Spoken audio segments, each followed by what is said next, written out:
divine animation buried in sand. Remember, we had such a shit time in the studio. It's the most luxurious studio in the world. It was like, it's where Sex Pistols did Nevermind the Bollocks, and that alone in itself was like, I was so born again. I was so psyched about that. We were talking to the groundsman from the studio who was there when Pistols did the album, and he was on about Paul Cook or someone throwing a TV into the swimming pool or something. I was just like, man, this is amazing. We were in the same studio that Nevermind the Bollocks was recording. But then it got to the stage where the recording got a bit shitty, really. The recording got in the way, did it?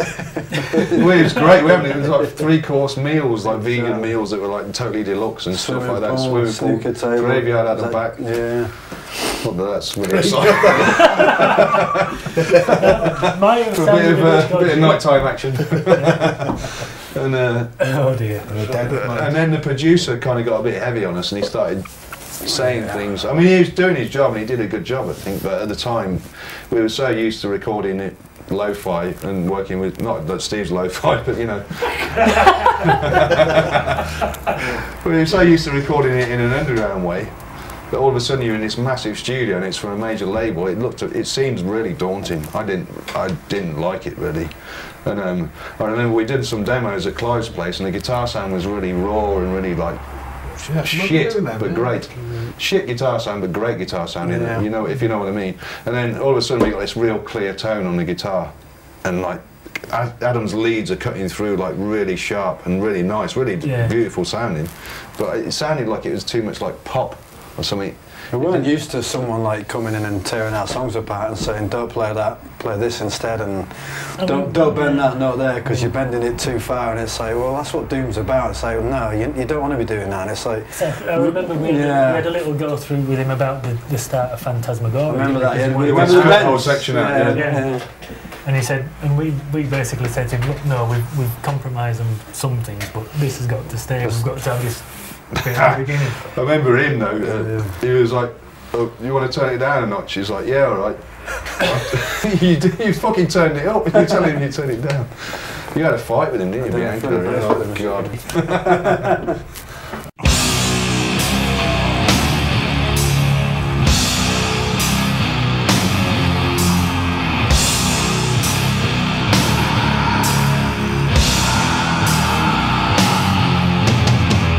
The main focus was the wheel, wasn't it, I think, initially? Yeah, it was, I mean... The circular motion of life or whatever. Yeah, cruelty of religion. Again, medieval cruelty. It is a little bit more abstract than the first one, I think, the idea. And I think Cathedral might be sort of riding roughshod through all this madness. Well, the initial title was Ride Through the Decay, if I remember rightly. Yeah. I think that's the initial title they gave you. I think we changed the title literally about 2 days before the album got printed. And at this time, everything was coming from my imagination. These drawings were coming purely... I had a thing about not using any imagery except what came from my own head.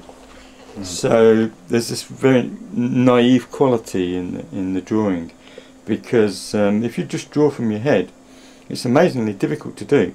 And what comes out is a very stylistic, naive type of drawing. That's what comes out of me anyway.